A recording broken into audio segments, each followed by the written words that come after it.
안녕하세요. 인공지능으로 윤리 수업하기 사례를 발표할 윤리교육과 김인희입니다. 최근에는 인공지능이 다양한 교육 분야에서 활용되고 있는데요. 인공지능을 윤리 수업에서 어떻게 활용할 수 있을까요? 크게 두 가지로 나누어 살펴볼 수 있을 것입니다. 첫 번째로 인공지능이 야기하는 윤리적 문제를 다루는 인공지능 윤리 수업입니다. 그리고 두 번째로 인공지능을 활용하여 윤리적 문제를 다루는 인공지능 기술 활용 윤리 수업입니다. 본 영상에서는 인공지능 기술을 활용하여 윤리적 문제를 해결하는 수업을 해볼 텐데요. 저는 인공지능으로 윤리적 문제를 해결하기 위하여 재활용을 분류하도록 도와주는 재활용 분류 로봇 만들기를 실시해 보았습니다. 수업은 크게 세 가지 단계로 나뉩니다. 먼저 첫 번째, 인공지능이 데이터를 분류하는 방법을 알아봅니다. 그리고 이 원리를 바탕으로 인공지능을 활용해 데이터를 분류해보고, 세 번째로 인공지능의 데이터 분류를 실생활에 적용해 보도록 하겠습니다. 먼저 수업에서는 인공지능이 데이터를 분류하는 방법을 안내하는데요. 사실 인공지능이 데이터를 분류하는 데에는 여러 가지 방법이 있습니다. 본 수업에서는 인간이 데이터를 분류하여 라벨링하고 인간의 라벨링을 바탕으로 인공지능이 추가적인 데이터를 판단하는 방식을 활용해 보겠습니다. 예를 들어서 이렇게 캔과 페트병이 있다고 가정해 보겠습니다. 그러면 어떤 이미지가 캔이고 어떤 이미지가 페트병인지 먼저 인간이 라벨링을 해주는 것입니다. 그리고 인간이 이렇게 인공지능에게 라벨링한 데이터를 입력하면 그 데이터를 기반으로 새로 입력된 데이터가 캔일 확률이 98%, 병일 확률이 2%다 라고 인공지능이 판단해 주는 것입니다. 저희는 인공지능을 활용하여 데이터를 분류하기 위해 구글에서 제공하는 무료 머신러닝 학습 도구인 티처블 머신을 활용해 보도록 하겠습니다.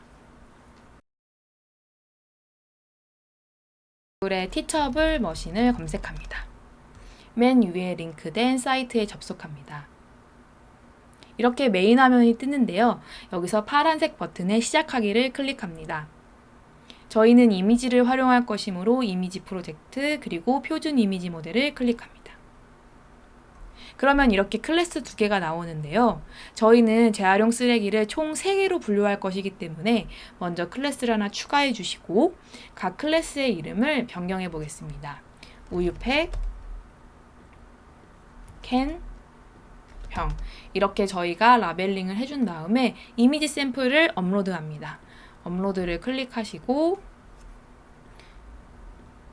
이렇게 업로드 해줍니다.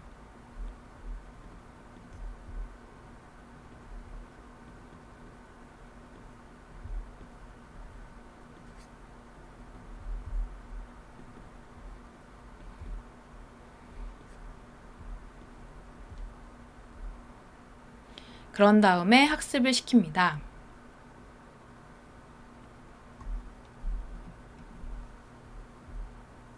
이렇게 하면 이제 저희가 새로운 이미지를 입력해서 그것이 어떤 것에 가장 적합한지 우유팩인지 병인지 캔인지를 판단해 줄 텐데요. 웹캠을 사용할 수 있는 경우에는 웹캠으로 실물을 파악하는 것도 학생들의 동기를 유발하는 데 아주 큰 도움이 됩니다. 예를 들어서 제가 이렇게 마시는 커피병을 가져다 대면 병의 퍼센테이지가 매우 높게 나온 것을 알 수 있습니다. 그런데 웹캠이 사용하기 어려운 경우에는 이렇게 파일을 클릭하시고 새로운 이미지를 입력하시면 되는데요. 저는 여기서 이 우유를 한번 넣어 보겠습니다. 그러면 우유팩이 86%가 나오는 것을 알 수 있습니다. 비교적 굉장히 정확한 판단을 하고 있는데요. 여기서 주의해야 될 점은 우리가 기존에 입력했던 이미지를 입력하면 안 된다는 점입니다.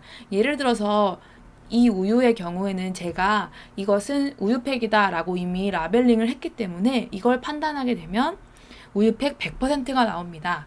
그래서 선생님들이 판단한 이미지는 좀 새로운 이미지로 새로 보내주시는 게 좋습니다.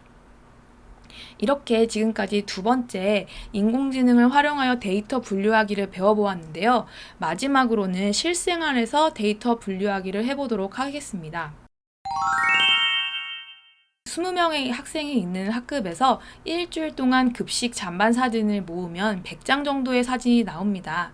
그럼 이 100장의 사진에 0점부터 10점까지 학생들과 함께 평가를 해보고요. 이 라벨링한 데이터로 약속된 평가일의 급식 잔반을 평가해 보는 것입니다. 제가 한번 예시를 보여드리겠습니다. 이렇게 학습을 시킨 다음에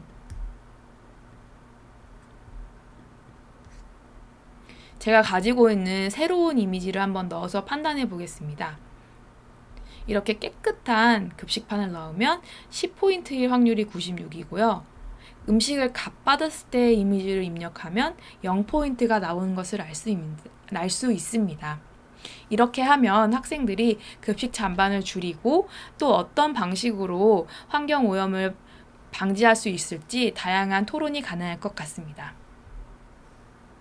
티처블 머신을 교육 도구로 활용할 뿐만 아니라 인공지능이 야기하는 윤리적 문제를 다루는 수업도 가능한데요.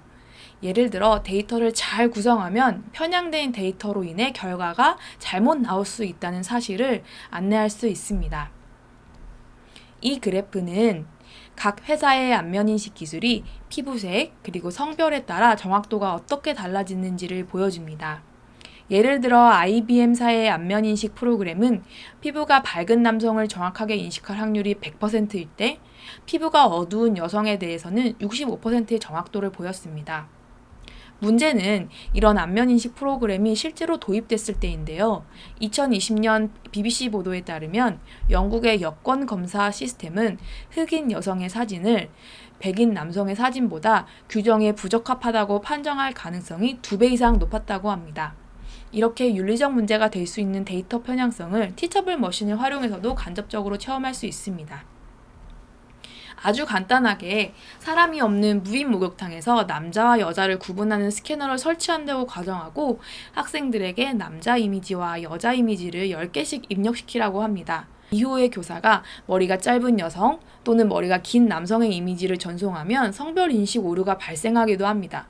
이런 오류를 바탕으로 인공지능에서 발생할 수 있는 데이터 편향성 문제도 수업으로 진행할 수 있을 것입니다. 지금까지 저는 인공지능을 활용한 윤리수업 사례를 소개해드렸습니다. 학생들은 수업 이후에 집에서 혼자 관련된 인공지능 기술을 자발적으로 조사해오기도 하고 주말에 다녀온 쇼핑몰에서 인공지능 기계가 전시 안내해주는 것을 보고 그 활동 모습과 그 활동에 기술이 어떤 것이 있는지 그리고 윤리적 문제는 무엇인지도 이야기하였습니다.